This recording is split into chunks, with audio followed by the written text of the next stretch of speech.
ঘরের লোকেরা বাইরের মেয়েদের লক্ষ্মী ভাবে আর ঘরের মেয়েদের ঝগড়ুটে ভাবে।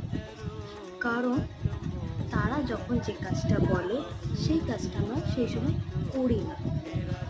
যতক্ষণ না আমি আমি তো করি না, আমার যতক্ষণ না মনে হয়। আমাকে যদি বলে এই কাজটা এক্ষুনি কর, হয় একটু দাঁড়াও করে দিচ্ছি, পোষাবে না, এখনই করতে হবে।